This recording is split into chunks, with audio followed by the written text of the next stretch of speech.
Good afternoon, class. My name is DeAndre, here from Southwood University. Today we're going to teach you a few skills about tossing. And here's some of the things you're going to be learning today.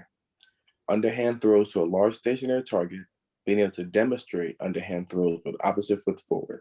These skills are important because they're used and necessary skills needed in most essential sports. Here are some of the items you're going to need for the activity. You're going to need a beanbag, a balled up sock that's also throwable, hula hoops, laundry bins, and a hat. You're also going to need a paper and pen for recording, along with a measuring tape.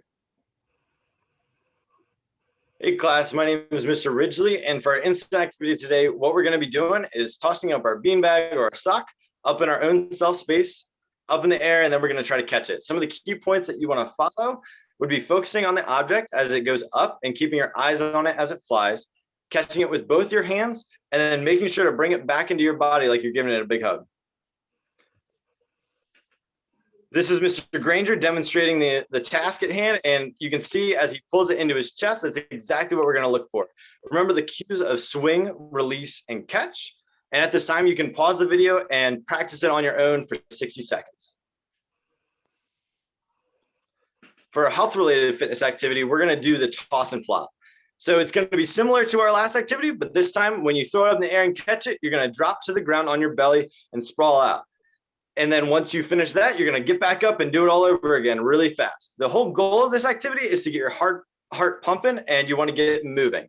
That you want to feel your heart pounding in your chest, and you want to do this for at least 60 seconds and see how fast you can get your heart moving.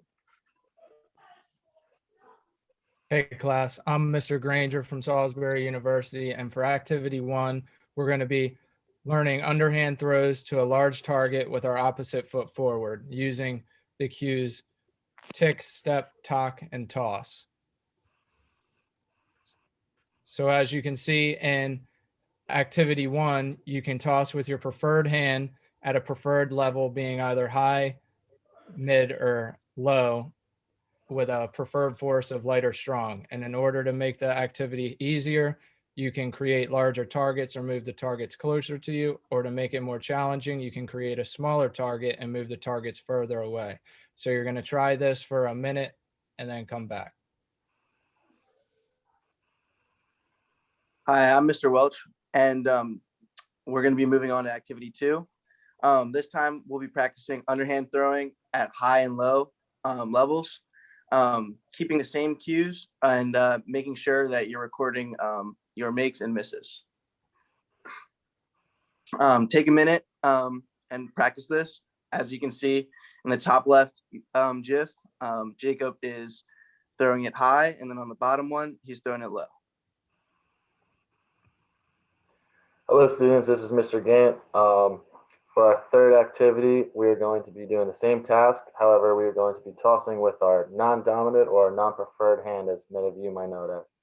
So what you're going to do is you're going to line up on your piece of tape, and you're going to toss the beanbag only using your other hand that you haven't been using for the previous lessons before. Keep in mind, we're going to be keeping the same cues, tick, step, talk, and toss. This whole time, we're going to be keeping track of how many points I have, and we're going to be trying to catch these Pokemon. So here on the left, we have another GIF of Mr. Granger. This is what it's going to look like. This is him tossing it with his non-dominant hand into the basket. Keep in mind those cues. So at this point, we're going to have you pause the video. Go ahead and practice this on your own. So to keep track of how many points and how many makes and misses you have, we're going to use this assessment tracker sheet. This is a self-evaluation sheet that you or your parent will be filling out to show us how many makes or misses you have. So every time you toss it, go ahead and mark down if you made it into your basket or if you missed it. And finally, for next class, what we will be working on is catching and rolling at a stationary target. And some of the items you will need will be any throwable object, such as a ball or a rolled up ball of socks. And you're going to need a target, such as a bin, a hat. And thanks, class. Hope you have a great day.